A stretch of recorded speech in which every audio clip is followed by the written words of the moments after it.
Le boîtier, c'est probablement le composant PC qui a été le plus négligé, qui est le plus sous-coté depuis le début. Alors qu'au final, le boîtier, ce serait pas un petit peu celui qui va accueillir toute votre config et qui va un petit peu définir son état de santé et surtout sur la durée. Si votre boîtier il est pas capable d'évacuer la chaleur, il y a rien qui va fonctionner correctement, surtout avec des chaleurs comme celles qu'on a aujourd'hui. Là, je vous sors ma config gaming que j'ai depuis quelques années maintenant. Son airflow est pas dégueu, mais il y a encore un petit peu trop de vitres à mon goût. Il y a des endroits où il pourrait y avoir du mesh, non, il y a des vitres. Évidemment, on a la vitre latérale, celle-ci, c'est pas grave, c'est le cas sur pratiquement tous les boîtiers, mais on a également une vitre en façade, ce qui est pas forcément l'idéal, même si au final l'airflow part d'ici. Et par conséquent, j'ai demandé à Corsair s'il pouvait m'envoyer un petit frame 4000, c'est un boîtier qui est sorti il y a quelques mois maintenant, c'est un refresh du 4000D, et donc aujourd'hui je vais passer ma config dans un boîtier comme celui-ci, un frame, parce que plus qu'un simple refresh, c'est vraiment une évolution du 4000. Ça fait déjà quelques mois que je l'ai à la maison, mais j'avais pas vraiment encore eu le temps.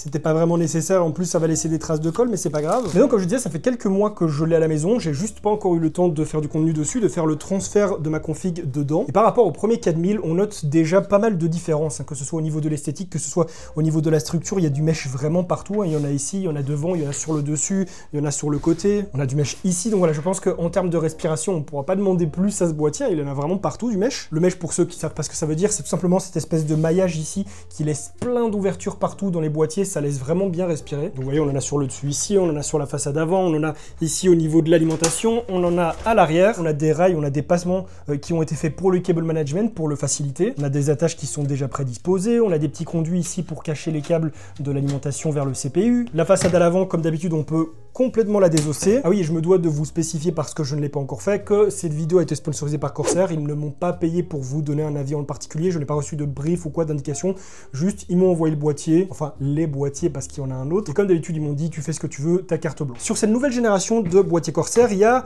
quelque chose qu'ils ont appelé l'Infini-Rail. C'est tout simplement la possibilité d'adapter directement les rails qui servent à placer les ventilateurs en 120 ou en 140 mm, donc en fonction de la taille des ventilateurs que vous allez choisir. Ici on est donc en 120 mm pour mettre 3 ventilateurs de 120 mm, c'est également une nouveauté de ce 4000, puisque dans l'ancien 4000 on ne pouvait mettre que du 240 mm, et si je veux passer sur des ventilateurs de 140 mm pour pouvoir mettre un IO de 420, et je n'ai qu'à faire ceci, et voilà. C'est tout bête. Ça fait partie des options de ce boîtier qui fait qu'on l'appelle le frame, c'est qu'il est frameable, qu'il y a moyen de modifier plein de choses. C'est également valable pour les ventilateurs à l'avant. Là, il y en a déjà, donc je vais pas y toucher, mais si je voulais mettre du 140 mm, je pourrais écarter. Autre chose, le mesh qui se trouve ici à l'avant, on peut voir qu'il est un petit peu, je dirais pas transparent, mais un petit peu opaque. On peut voir à travers. Si par exemple j'avais une aline qui était RGB ou alors des lights dedans ou quoi, on pourrait voir à travers. Ce que je peux faire, si je n'ai pas envie, c'est que je viens enlever ceci, le petit filtre opaque qui se trouve par-dessus et qui ne brille pas l'airflow. Il est un peu flexible et amovible dedans, il n'est pas complètement plaqué au mesh, ce qui fait que l'air passe quand même. Et donc, vous voyez, je peux venir mettre ce filtre-là qui a été fourni avec le boîtier. Je viens le refixer et voilà, ça rend mon cache à ligne complètement mat, ça laisse plus rien passer. Alors, tout ça, c'est vraiment très gadget. Je veux dire, c'est pas une option de zinzin non plus, pas quelque chose de fou. C'est vrai également qu'il y a des panneaux avant qui vont être mis à la vente. Ça, c'est le côté un petit peu négatif pour moi de ce boîtier, c'est que ça fait un petit moment qu'il est sorti déjà.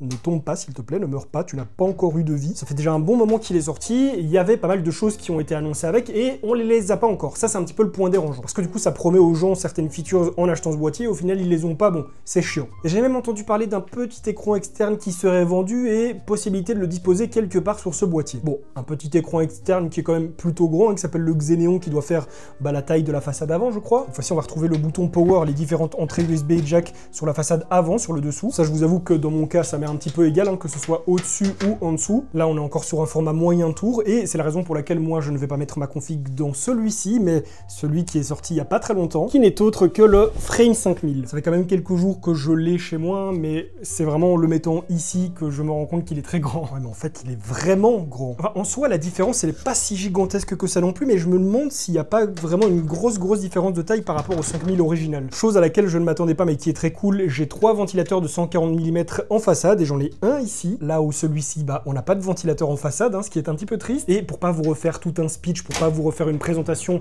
complète, c'est exactement le même boîtier. La seule chose qui va changer, c'est la taille. Et alors attendez, parce qu'avec on a du matos là. Vous voulez que je foute de ça en vrai? Je vais pas me le coller sur la vitre quand même, hein. Je veux bien que sponsoriser tout ça, mais bon, il y a déjà du Corsair partout. Voilà, pour la vidéo, hop, on le colle ici. Alors j'ai de nouveau ce filtre opaque qui est fourni avec. J'ai un autre fil complètement mèche si je veux enlever celui-ci pour le remplacer, et donc bah là ne plus avoir rien du tout qui obstrue mon airflow. Et alors j'ai également reçu une plaque que je peux venir fixer ici sur le côté si je le désire. J'ai qu'à enlever cette plaque là et je fixe celle-ci pour pouvoir venir intégrer d'autres ventilateurs sur la face latérale de mon PC. Et alors ce qui est très cool aussi, c'est que le Xeneon dont je vous ai parlé, l'écran que Corsair va sortir un jour, je l'espère, hein, pourra venir se placer ici. Un écran tactile qui va afficher plein d'informations, qui va pouvoir se connecter avec le logiciel iQ, probablement avec le logiciel Elgato aussi, enfin plein de choses. Du coup moi c'est quelque chose que j'aime beaucoup sur les boîtiers. Bref, je vais donc venir transvaser mon PC dedans. J'avais pas de water cooling en 420 mm, donc Corsair m'a envoyé celui-ci, le iQ Link Titan 420, et les ventilateurs déjà placés dessus. Encore une fois, ma foi, je suis très content. Et c'est parti pour le montage de la bête. Après quelques heures, écoute tournevis, j'ai terminé de transvaser ma config dans ce boîtier. Alors oui, quelques heures, normalement un montage, ça peut être beaucoup plus rapide qu'on a l'habitude.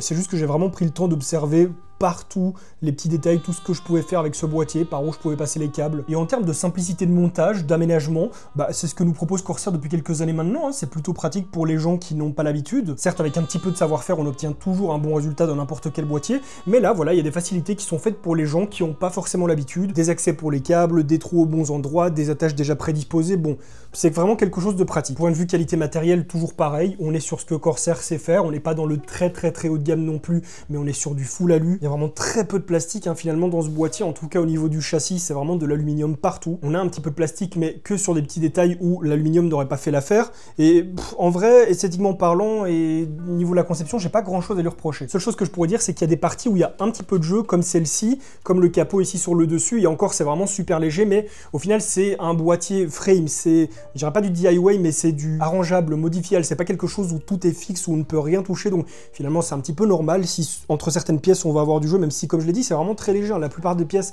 ça se ressent pratiquement pas, en tout cas quand on le bouge.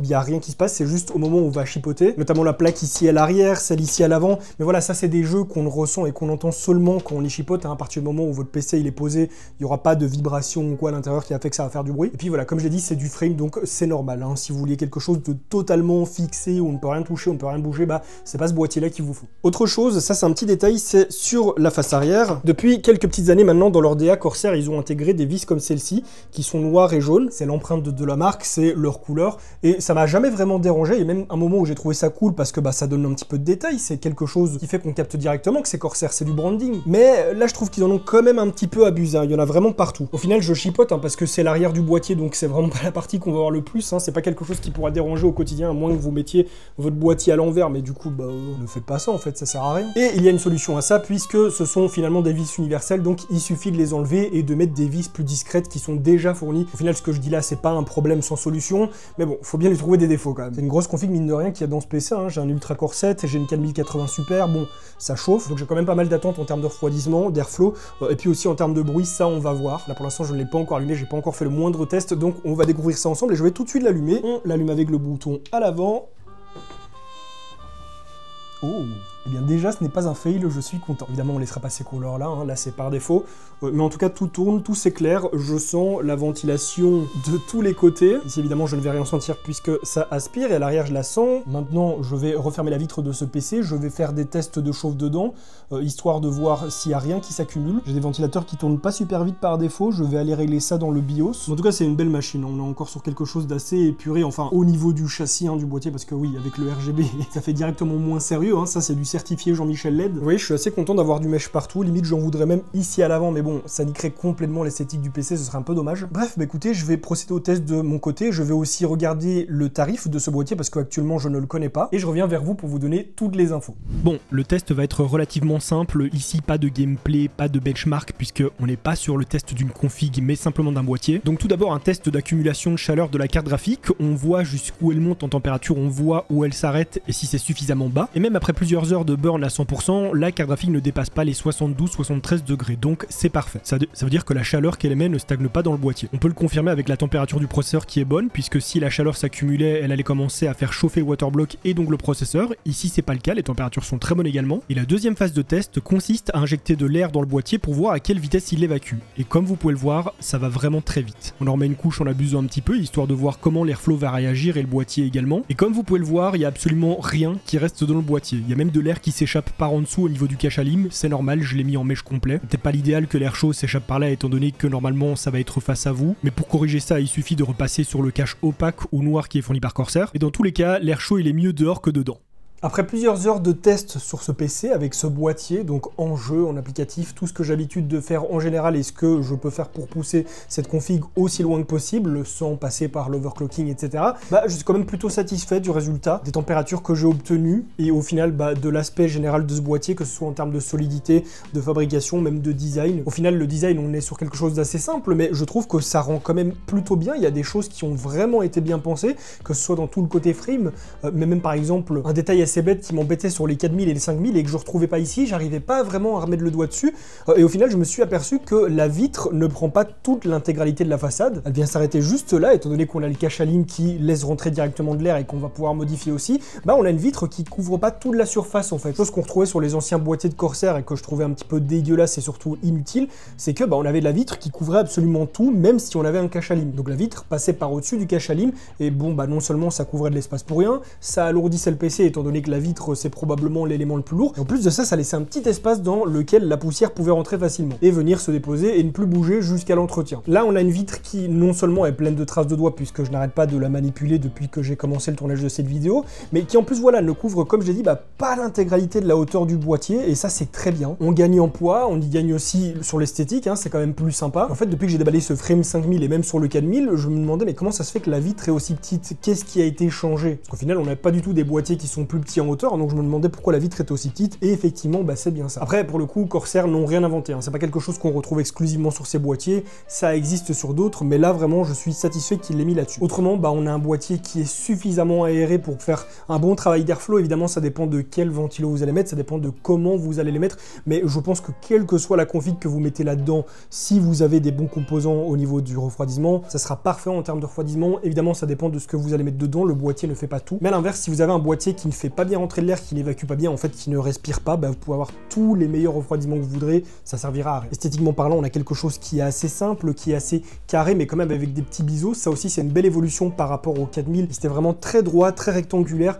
ici on a quand même des petits biseaux qui viennent un petit peu alléger tout ça, donc c'est plutôt joli, et je ne l'ai pas remarqué directement, je m'en suis aperçu en branchant son câble ces pins RGB, mais on a un petit liseré RGB sur la façade avant qui est plutôt discret, et en vrai c'est plutôt joli. On a un boîtier qui est coloré sans que ça en fasse trop, c'est très sympa. Alors maintenant on va parler de quelque chose qui fâche, on va parler du prix, et pour le coup, encore une fois, je suis assez surpris, étant donné que l'eau a coulé sous les ponts depuis que les premiers 4000 et 5000 sont sortis, étant donné que la vie est devenue plus chère et l'hardware aussi, on ne sait pas trop pourquoi, mais il est devenu plus cher, et qu'en plus on parle d'un nouveau modèle, on parle d'une évolution et qui vient de sortir, je pensais qu'on allait sur quelque chose de beaucoup plus cher, et en fait, en comparant les prix, pas tellement que ça. Pour le frame 4000D, on est à un prix de départ de 100 € sur le site officiel de Corsair, il y a une petite promo au moment où je publie cette vidéo, il est à 85 €, mais pour cette version-là, on n'a que le boîtier, on n'a pas de ventilo. On a ensuite la version Frame 4000D RS qui, elle, comporte des ventilos non RGB à l'avant qui coûtent 110 €. Pas non plus énorme, 10 € de plus pour avoir 3 ventilos à l'avant, mais bon, ça aurait quand même été cool pour peut-être 2-3 € de plus d'en foutre un aussi à l'arrière, Corsair. Parce que là, du coup, soit les gens vont devoir l'acheter ou alors faire 100 et c'est un petit peu dommage. Et pour encore 10 € de plus, donc 120 €, on a la version Frame 4000D RS ARGB qui, elle, comporte 3 ventilos RGB à l'avant. Ce sont des ventilos de 120 mm. Donc encore une fois, on n'a pas celui de l'arrière,